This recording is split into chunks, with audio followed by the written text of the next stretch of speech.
Hi guys, trust you're all doing well. Welcome to my YouTube channel, TPM Stack with Oluwole. Today is quite special, right? Today is the last module in this lesson, Introduction to Technical Product Management. It's really been an interesting journey sharing my thoughts, my experience with you. I think this is an awesome experience for me. But yeah, let's get right into the last module. See you soon. Let's get right into it. In today's module, we'll be looking at API documentation and testing. In our last module, we spoke about developer experience, where we looked at building a developer portal. We discussed that at length in module 7. But in this module, we'll be looking at API documentation and testing an API. So what that means is I'll literally walk you through and how to test an API, key component of that API you need to look out for to enable you to test effectively. However, there's no single API that is built the same way. So this is very important that you have this in mind. But what I'll do is I'll give you the basic components to ensure that you're able to test most likely almost any API you come across out there. Also, we'll be looking at API documentation. So you've decided as a TPM where you've decided to open up your system or services. So we'll also teach you how to create an API documentation, important components of an API documentation, and what is the industry standard of creating an API documentation. What are core components of an API documentation? We'll also be discussing that at length in this course. In addition to that, what I've also done to also help you better understand and appreciate this is I've also built an API documentation on Xaron Pay. If you remember our last module, we discussed around. I showed you how I built Xaron Pay. I used that in building a developer experience for you to showcase what a potential developer portal looks like. So we've also done the same to building the API documentation. I'll also be giving you a walkthrough of how that is, what that looks like, the look and feel. It's also I built it closely aligned to what exists in the industry today. So I split this module into two sections. The first section is creating an API documentation, and the second one is where we are looking at testing an API in itself. So we'll start by looking at creating an API documentation.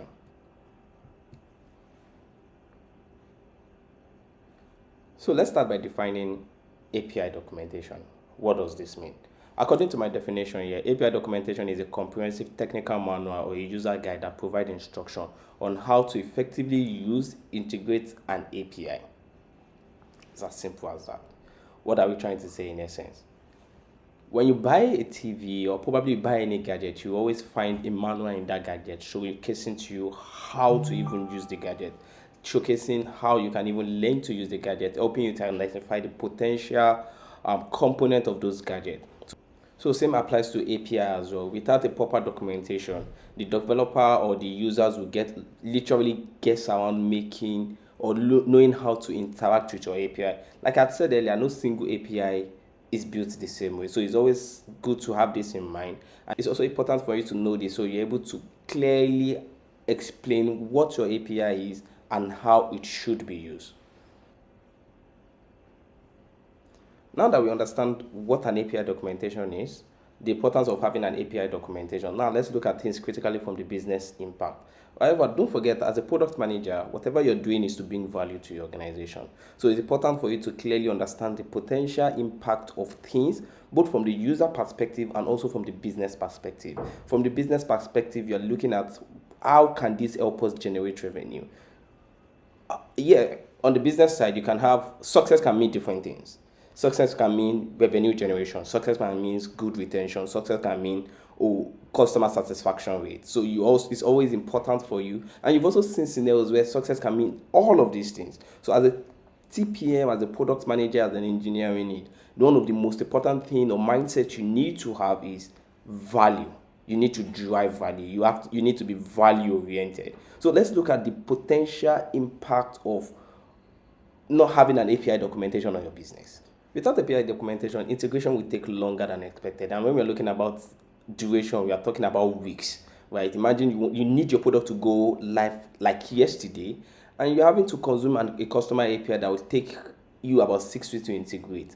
That's literally you're left behind. It's not startup oriented. If there's a word like that, that's not a startup way, right? So without an API documentation, integrating into that particular service takes forever. It takes longer than you can imagine. You also see that from the business perspective, you now need to invest a lot of money into support because you'll be getting tons of support from emails to calls to literally calls to do everything on how to do the APIs. And you also realize that for you to close out a business deal, you need a sales engineer.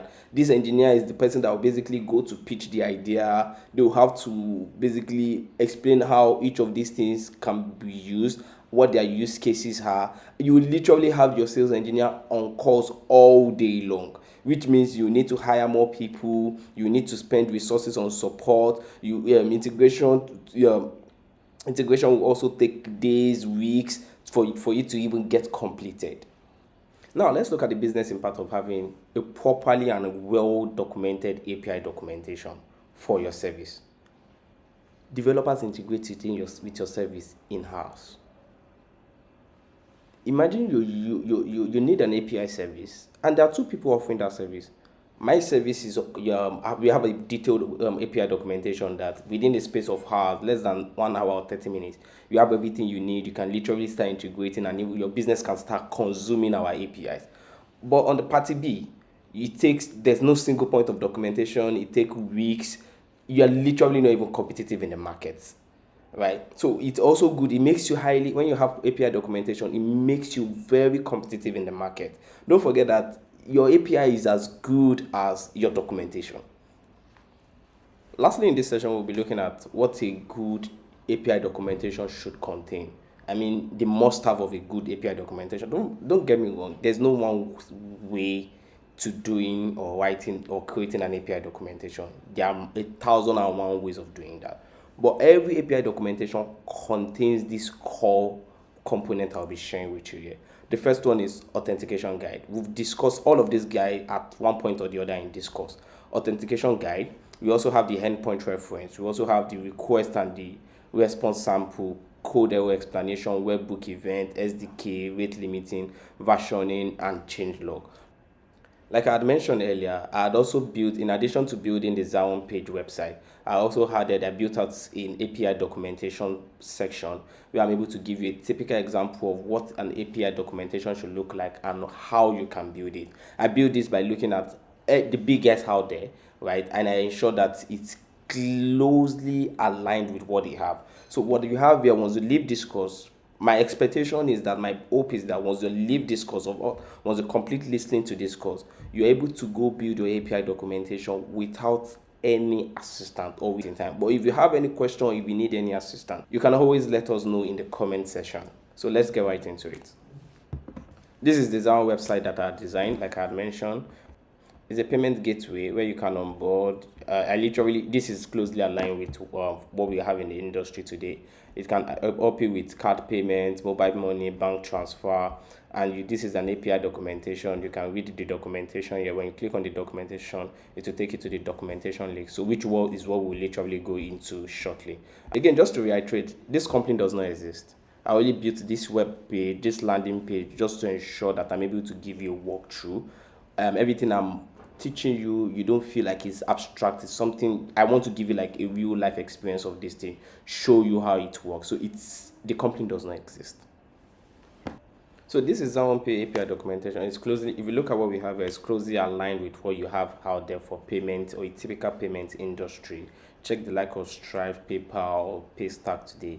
You see this API documentation is closely aligned to that. So let me explain each component of what each area does and what they mean. If you look at what we have here, this is the company logo, which is Zaon's Pay.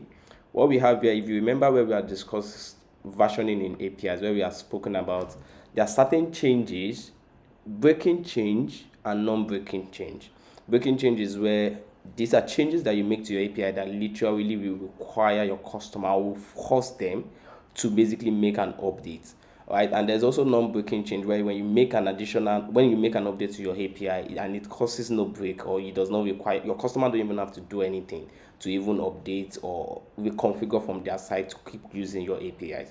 So we can have APIs in version where we said you can do version 1, version 2. So when you have customers using your version 1 and you decide to probably add additional features or components, right, to version 2, you are not forcing people currently consuming your system, or you are not directly impacting their business by cutting them off or by directly improving what currently exists, because it can break. We have spoken about breaking changes and non-breaking changes, because if you're making a breaking changes, it means that when you push out the new version, the guys currently exist using your services will be forced to make a change, or they'll keep getting error. So it's very important that you have versioning, and this is what we have here. This is the version 1. If you should look at what we have here, we have the test environment and also the live environment. On this area here, when you click on this guy, you're able to get your API keys, right? Literally, when you want to get your API keys, it brings up the dashboard where you are required to log in into the system to get your API keys. No API documentation today will have API keys embedded in them, right? So it's when you click on this button, is a CTA that allows you log into the dashboard to fetch your API keys. What we have on this side is where we have like the content, the table of content. This is where we have the overview page that basically gives you the description, literally description of everything you need to know about the API, from the description, the use case, the URL, the payload, right, the HTTP method, the potential responses. And this is what we currently have here. If you look at what we have here, you can see the sample response here, which is when you have 200. And it's for you too, as a developer, you also need to give your customers an idea of what your APIs will be returning, because they've seen scenarios whereby depending on the response from the APIs or the data on the input from the API is what developers will need to build their system, right? So it's good that you show them a sample of what the API response look like, and what the error rate, which when the scenario where they are getting 404 or 401 in this case. So let's start by looking at the authentication guide. As a PM or as a TPM, it's important for you to explain to users how they can basically use your API, right? We had mentioned about there are various ways you can use API. There are basic authentication method where we have the basic, we have the API keys.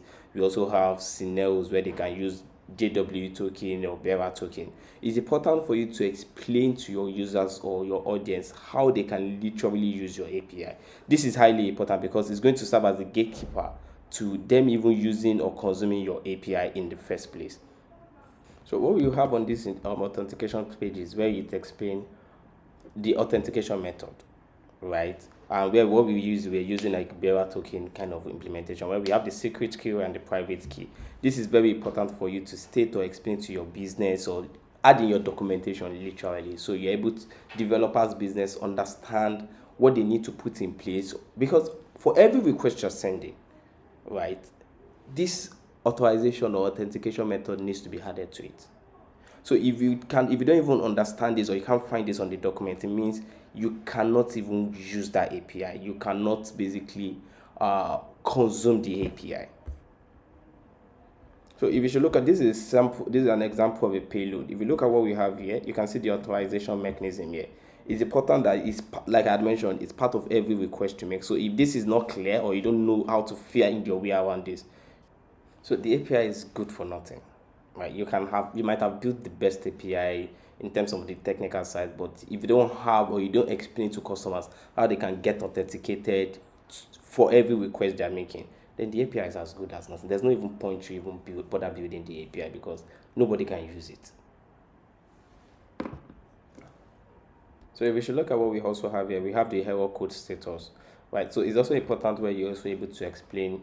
And don't forget, error code I've seen scenarios where instead of the generic 200 OK for success, I've seen a business use how did they even use it? They use, instead of the 3 digit, they used about 5, and it started from like, is it 1 to something? So the success error code is not static, it can be dynamic, but you most likely see most companies stick to the generic error code. But you can also determine what your error code response should be. So it's important for you to also establish this. So if you're making changes, to explain to your customers or your consumer that, okay, this is what this means. When you see 200, it means your request has been is successful, right? 201 means it has been created. 401 means unauthorized. So they have an idea of what they are doing wrong when they are consuming their API, or they are even able to make sense to certain error codes. So they're able to fix or make certain adjustments to enable them call your API correctly. I think we have also spoken about rate limiting at a time, where it's a mechanism you put in place to control the consumption of your API. So it's also good that you also explain this to consumers so they have an idea of the numbers of APIs they can make, and it also can help them find a way of optimizing their system so they don't go above your threshold, right? So it's also important to clearly explain this to them and showcase this to them.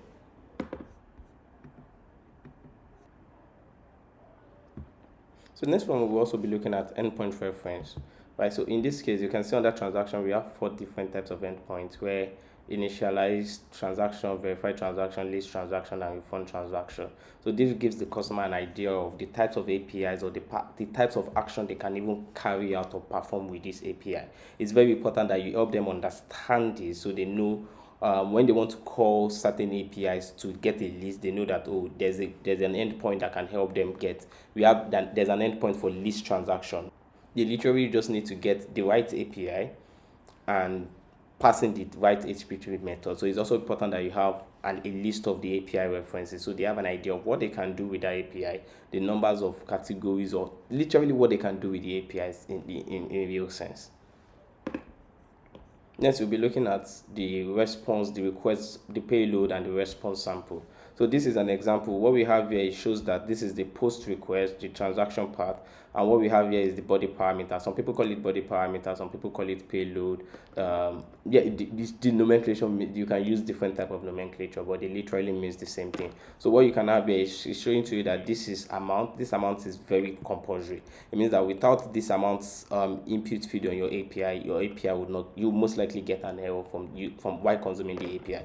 It's also important for you to have the email of the user when making that request. But for currency, what we also have here is, you can see the currency is not as strict. You can also have that currency. I think the way I've seen people build API is that they default the currency to either Naira or Kobo in the case of Nigeria, yeah, but you can literally still maneuver this. You can update this to match your own preference, right? You can also see reference, callback URL, channel, the metadata. All of these guys are not compulsory. The most important one here that we're showcasing to you, and it's also very important for you as a TPM while creating an API documentation, to indicate the most important field, because without them inputting, what this means is I can make an API call using inputting just these two data, and I'll still get a response.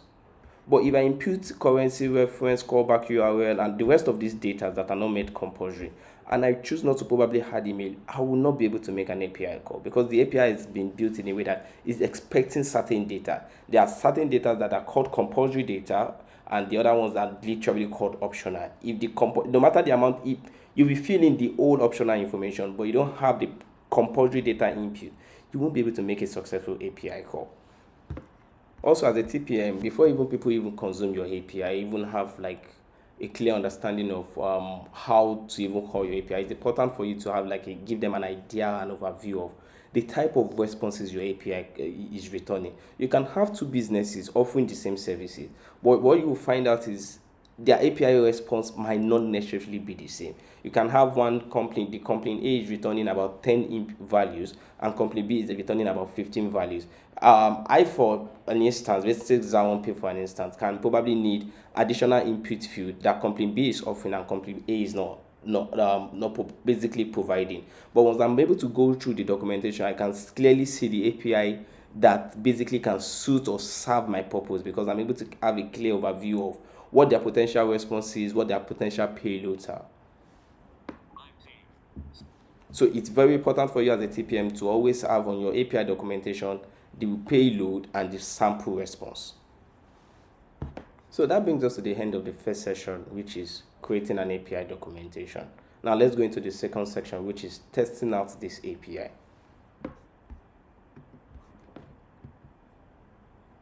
So under this session, I would like to reiterate what I had said earlier. No two endpoints are built the same way.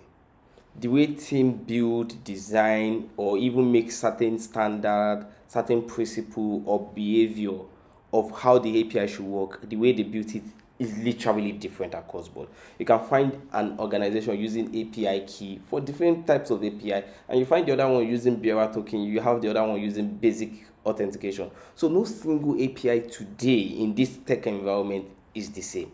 So it's important for you to also ensure that you test out these APIs. Now that we've established that no two single APIs are the same, as a TPM, when integrating into another company's service, or you built an internal API, you must approach every API carefully and systematically. You cannot assume anything. Instead, you literally test. Don't forget whether it's API that you built for your internal team or you're trying to also expose this API to external developers and business.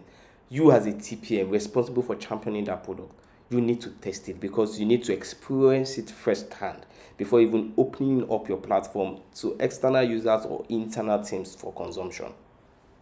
API testing is essential for you as a TPM because it helps you ensure that integration will work or should work as expected. It also helps you ensure that you're able to quickly identify certain edge cases. When you experience some of these things, APIs of yourself, you're able to quickly identify error, gray area, or even edge cases that you must have missed out before even opening up your system. Because don't forget that you want to give the customer the best experience. There are a lot of competitors out there. There are a lot of businesses competing for your customers. So any form of glitch or dissatisfaction will lead to high churn rate for you on your platform. So it's important for you to test your solution yourself, ensure it works, it covers for every edge case, and it also meets all the requirements as expected. So in this session, we'll be looking at key things to look out for when testing an API. I want to assume that you are new to API testing. So we'll give you some key 5 steps that are critical in testing out your APIs. And what we'll also do is we'll also give you a typical example. I'll do a demo for you how you can test an API. Right, but we'll give you a clear example of or a clear cut out walkthrough of 5 key steps that you need to put into consideration. Once you have these 5 steps, you will literally be able to test almost all endpoints out there today. First thing is URL. As a TPM, as a product manager looking at testing out an API, it's important for you to pay attention to 2 things, which is the key one is URL for production and URL for staging. If you should look at what we have on that Zaron API page, I literally point out a live environment URL and the test environment URL. You will most likely find this URL not the same. So if you're going to test on production, know that you're pointing to the right URL. Or if you're going to test on staging environment or a sandbox environment, be sure that you're pointing to the right URL. So for you to make a successful API call, it's important to point each API to the appropriate URL, whether you're pointing to live or you're pointing to sandbox. Also, I would like to point out that different environments have their different API key. If you remember in our last module where we discussed about building developer portal, if you remember, we have sandbox environment URL have their own API keys. And for live environment, you also have different authentication method. So if you should mix them at any point in time, you're pointing to a live environment where you're using the live production URL and you're using the sandbox or a test environment API key. It will not work. So it's very important for you to pay attention to these details. A single change in the path will literally cause your API request to fail. Next, we'll be looking at HTTP method. Remember, we had mentioned that there are different types of HTTP method. If you have the URL right, your API key is right, but if your method is wrong, you will literally get an error from the API. You will not be able to make a successful API. If you should look at what we have here, initiating a transaction, this is you're able to get the URL. This is the URL for transaction/initiation and base URL. The base URL you're able to probably point to put whether staging or live environment. But you have it to be the path is transaction/initialize. What we have here, the HTTP method we have here is post. If you have every other thing correct, and your HTTP method is wrong, you will not be able to make a successful API call. So when you're looking out for API, it's also important for you to have in mind what is the HTTP method being applied or adopted here. Thirdly is the authentication method. I think we've spoken at length about this. I think one other thing to reiterate here is if you are pointing to live environment, make sure you are using the credentials, the authentication method for live environment. If you are pointing to staging, use staging credentials. If you mix any of them at any point in time, you'll not be able to make a successful API call. Lastly, we'll be looking at payload. We had spoken about this earlier, where I had explained that payload is what the API is expecting from you. We have some mandatory field and we have some optional field. If you fill up the optional field and you don't fill the mandatory field, you will not be able to make a successful API call. If you fill the mandatory field and you don't fill the optional field, you will still be able to make a successful API call. So for you to make a successful API call, it's important for you to identify what are the core fields needed for me to be able to make this API call. It's important for you to understand and identify these things so you're able to make a successful API call. Lastly, we'll be looking at the response. Like we mentioned, using some pay API documentation, it's important for you to also be able to understand what you're even expecting in the first place. Once you're able to clearly understand what you're expecting, what a 200 looks like, what a successful API response looks like when it is 200, when it is authorization related issue, or when it is a bad request, you give customer a clear understanding or an idea of what they should see. So when they're making their API call and they're seeing something different, they should know that there's something wrong somewhere. So it's important that you also know what you're expecting. So when you make your API call, you cross-check it with what the documentation say. Now let's go into testing an actual API. For some of these guys, right, say the likes of the fintechs guys, you are required to have like documentation, CSC document. If you remember how we had said, if you want to onboard as a business or you want to onboard as an individual, there are certain types of document required that you provide. But we don't want to do that right now because we just want to test. So what I've done is to go into REST APIs ready to use. This is a platform that gives you API that you can work with, test with, just literally test how your understanding of API or even introduce you into testing APIs in itself. So let's get right into it.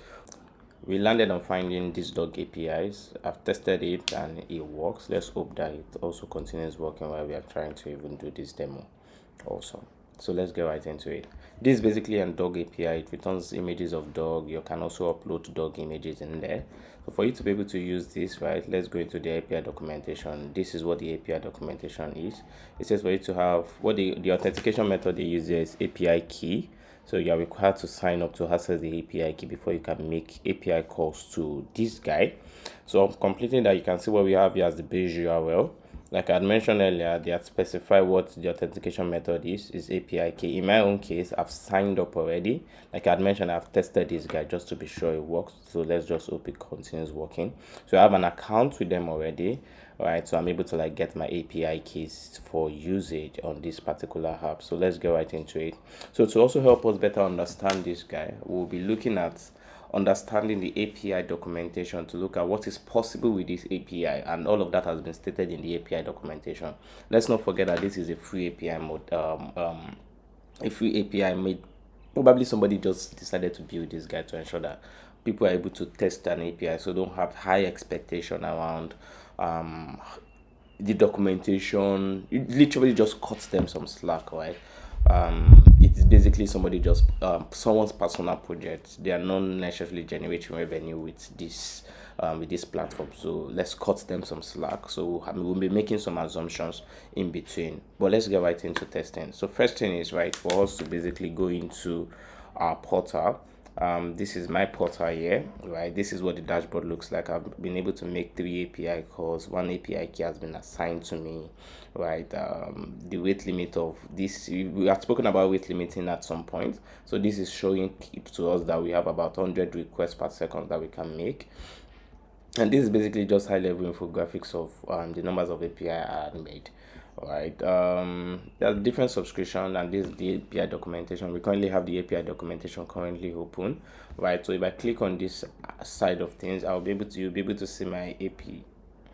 You'll be able to see my API keys. I can open this API key, I can revoke this API key, and I can literally create a new API key, right? And look at this deactivate, right? The API key was created on this particular date. So let's get back right into it, into testing. So for us to test, right, there are different platforms in which you can test. You can test either on different platform, but I will be using Postman for the testing of this API in this case. So how do we even this? What? How does a Postman environment looks like? I'll create a different after this course. We are done with this module, which is this course, which is Introduction to Technical Product Management. While the next module I'll be looking at is either API testing end to end, or we'll be looking at some other products related topics that we need to cover. But this is definitely we'll be taking a survey to help us identify the course we need to take, so we don't just build course or give you courses that you might not find valuable. The major point or objective for us is to create value for you as our consumer or the subscriber of this channel. So we'll be doing a survey to help us determine what course should we be teaching next.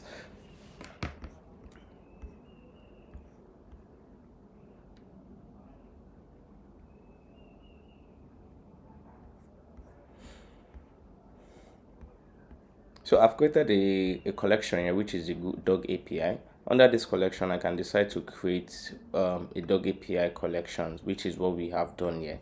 But in addition to that, I can create an additional collection for the particular API we are looking at creating. So what I will just do is I will rename this guy as list of dog, or I can literally just give it as a dog collection. So think about collection as a folder where that houses all of your requests. And don't forget that when you're building an application, you can have the login interface, you can have the login endpoint in a collection, you can have the payment endpoint right in a collection and the likes. So in this case, I'll just literally name this as dog.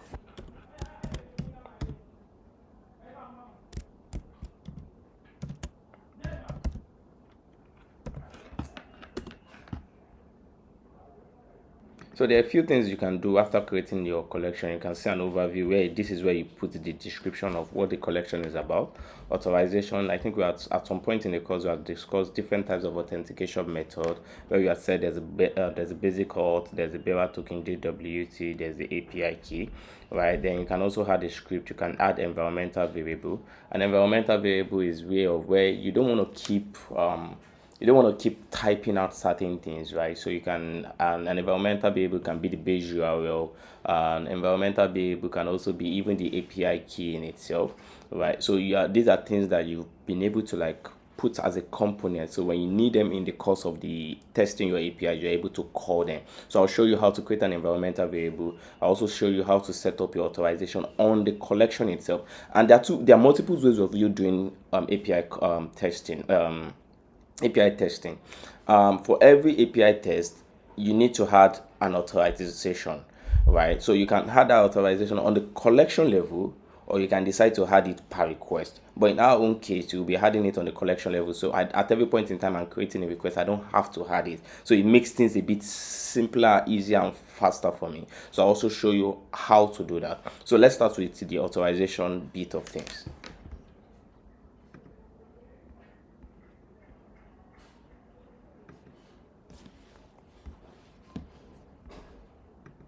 As stated in our documentation, the API authorization method here is API key. So let's choose API key. Under this, we have the API key.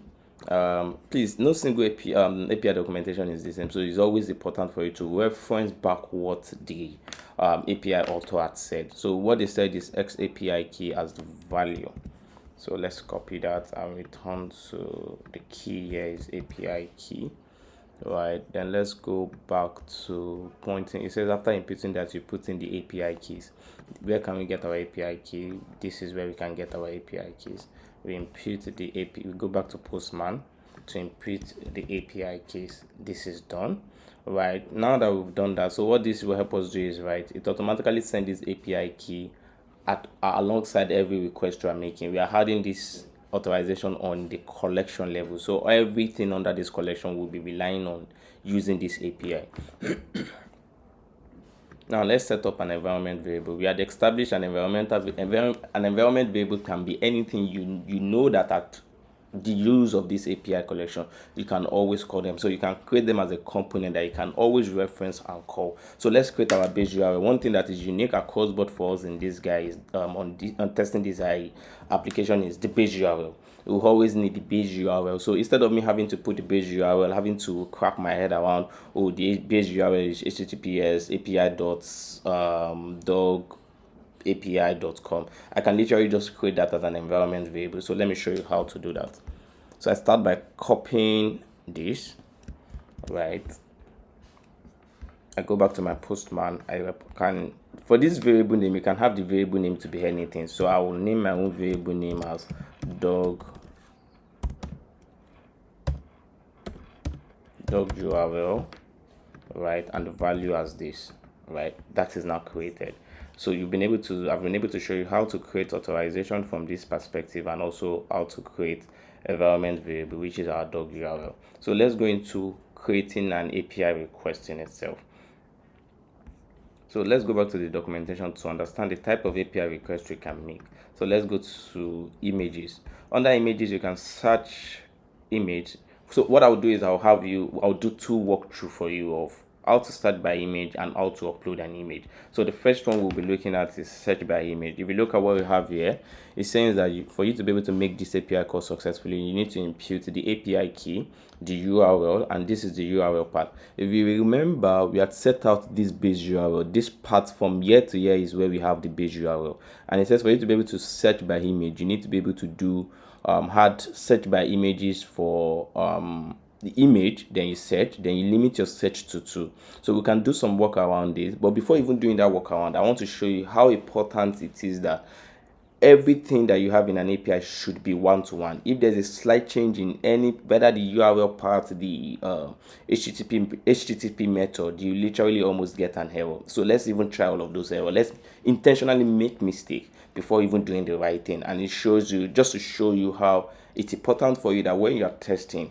you pay attention to both the URL, everything that you need to test. I think we've identified the 5 key components for you to enable you test properly, right? Which is you look at the URL, the HTTP method, the sample response. You're also able to look at what the payload is expecting, and also what you also the URL in itself, and the base URL, which is basically the base URL in itself. So let's get right into that.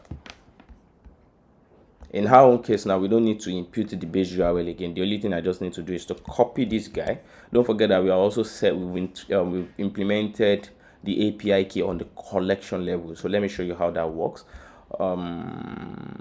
This is the new endpoint. What are we calling this new endpoint? Let's call it search image. Right, so this is new endpoint. Let me have the name as search images. All right. Now I have it as search image.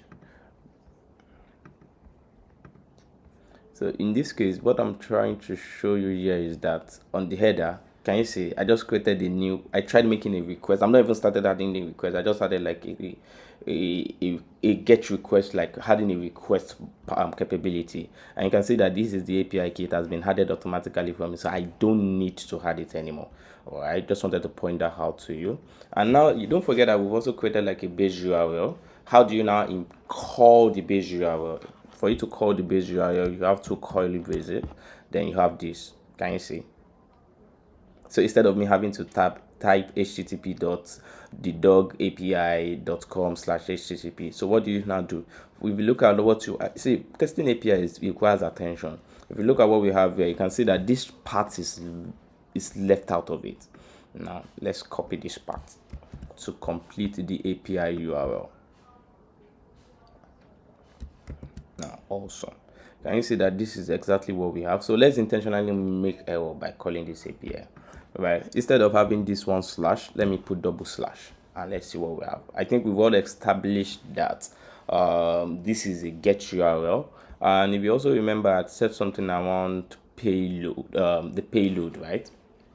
The rest, some people call it payload, or some people call it the parameters, right? So for you to, in this case, we don't need to add parameters, but we've added parameters. However, we're just limiting that parameters to just 2.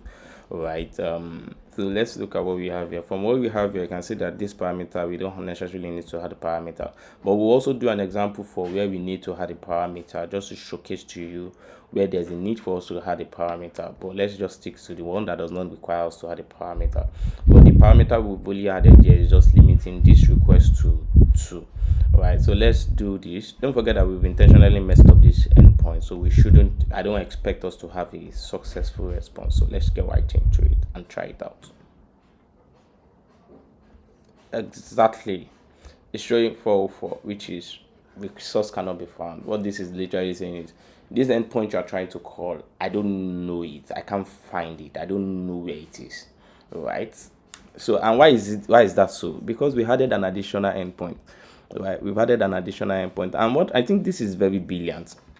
What these developers have done is, this is what we added, right, which is where we have this double endpoint, but this is telling us that instead of adding this double endpoint, this is what is expected to be, right? And I think this is very brilliant, right? Extremely brilliant. And if you remember where we had said that for you as a TPM to build an expected or a great API, you even need to tell customer what the next step is, or even when where places they've made mistake, beyond just telling them, returning the HTTP code, right? You need to also tell them where they've made mistake and probably what the next step they should do is. So I think this is very, very brilliant. Now let's remove this guy. Let's still mess it up. Now we remove the double part, right? Instead of images, let's do image alone. Let's see if we'll get a response. Awesome. Still no response. It's saying that it does not even understand. Still the same 404, right? So let's make a successful API call this time. We've added back the images. Let's look at, oh wow, we got a response. Ooh, you successfully made your first API call. Congratulations to you, right? So let's cross check what the documentation says, right? This is what the response is. This is the response we should be expecting. So let's closely align that response with what we currently have. We can see this, which is this guy, the ID, the URL, and the breed.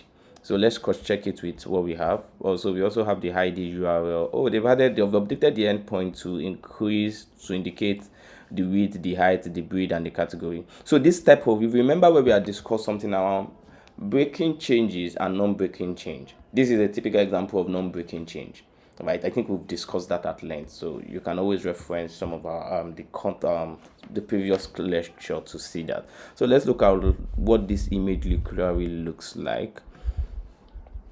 Wow, this is a very tall and very dark dog. Okay, let's look at what this looks like.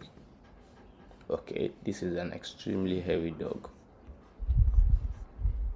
Now let's increase this limit. Let's now manipulate this data. Instead of limiting it to just 2, let's increase the limit to 3. So what this says is that if you look at what we have here, we have 2 responses in this object. In this array, we have this information 1, and the second object, which is this, right, in the array. We have just 2 informations in the array. So what we should expect, don't forget that we've increased this limit to now from 2 to 3, so we should expect 3. Maybe I should increase it to just 4, right? So we should expect 4 images. Now we've seen 4 images, right? This is image 1, image 2, image 3, image 4. Pretty interesting. Awesome, right?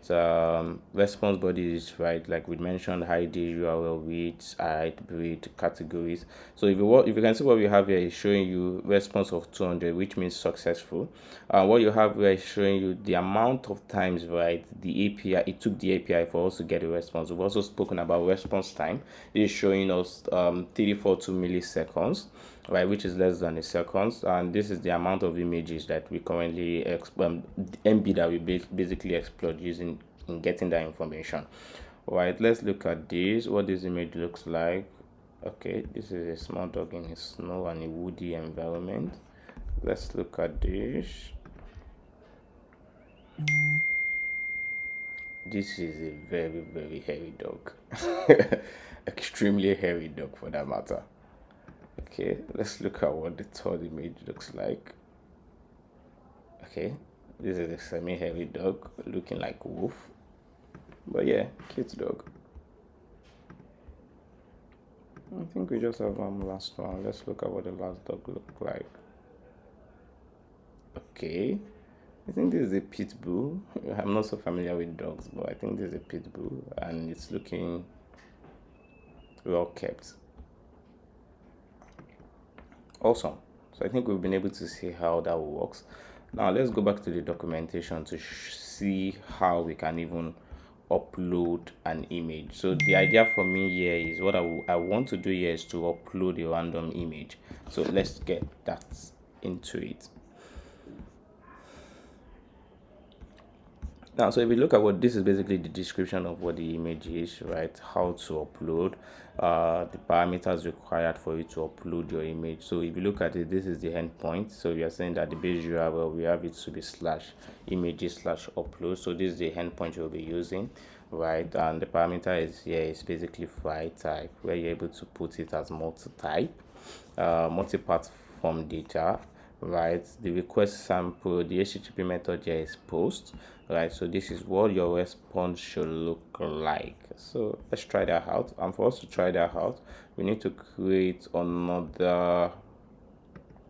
So let's save this. Let's try that out again. Let's add another request. In adding another request, in this case, we want to say we have it to be upload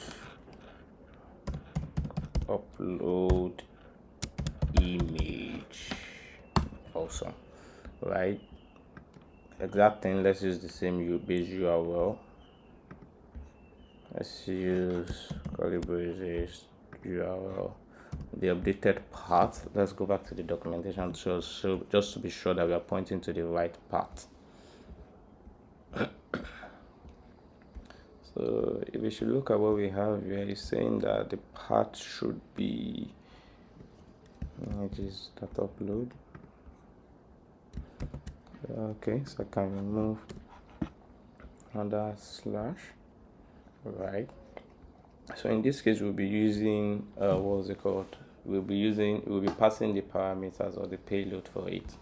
All right, so let's do that by doing, for you to be able to pass payload, you can either pass the payload as a form. When you see form data, this to show you that is a form data, right? This is basically to show you that is raw data, binary. You can have it as a graphics, right? So in this case, if we look at what we have here, it's saying that this is supposed to be a form, right? So if you look at it, file, image to be uploaded, then you have it to be multi-part.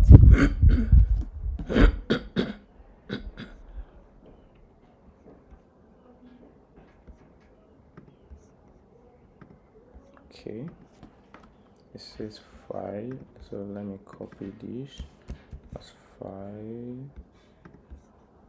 put this guy as file, right? To change it from text to file, right? In this case, let me browse a random image dog, and dog image.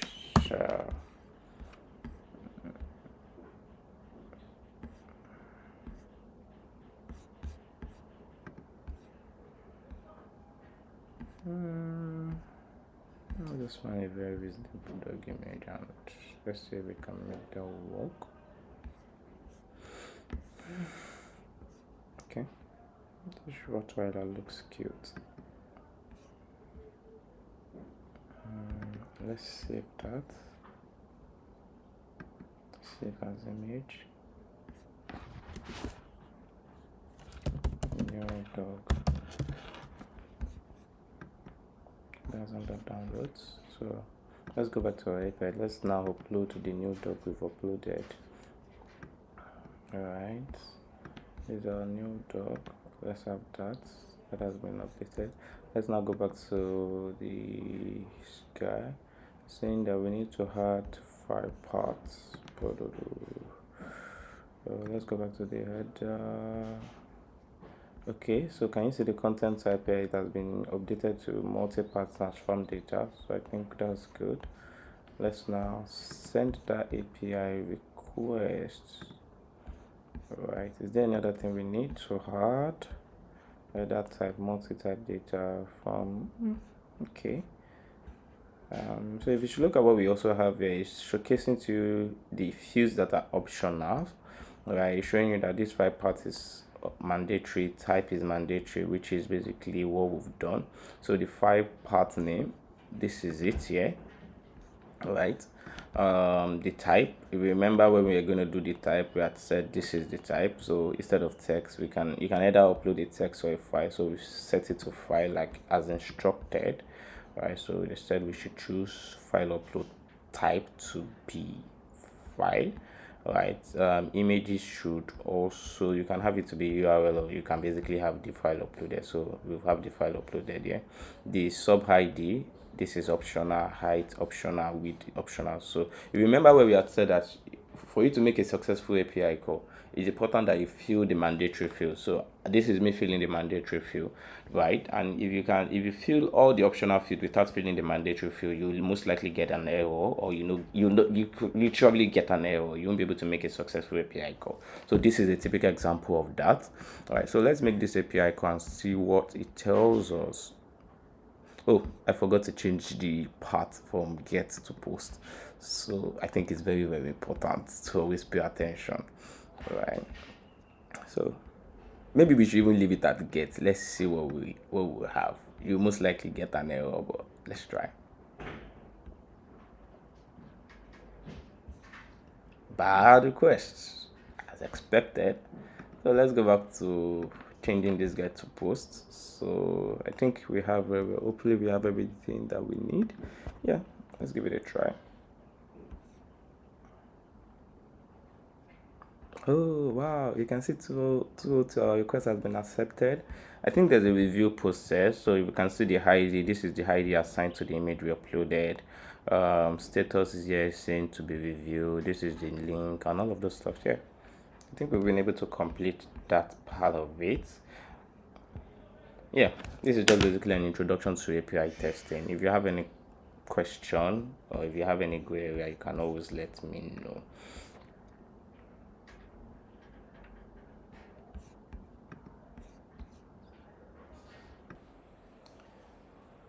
Again, today is our last module in this course, Introduction to Technical Product Management. It's really been an honor and privilege for me to be able to share my thoughts, my knowledge, my experience with you. I find it highly honoring. And thank you for joining us. Thank you for sticking with us. For every one of you that have seen the module from the very first one to the very last one, thank you, right? And keep in touch. If you have any question, you can always text me. You can always leave questions in the comment section. I'll be on the lookout for that, and I'm more willing to respond to some of your questions. I'll see you in our next course. Do have a great moment. Bye.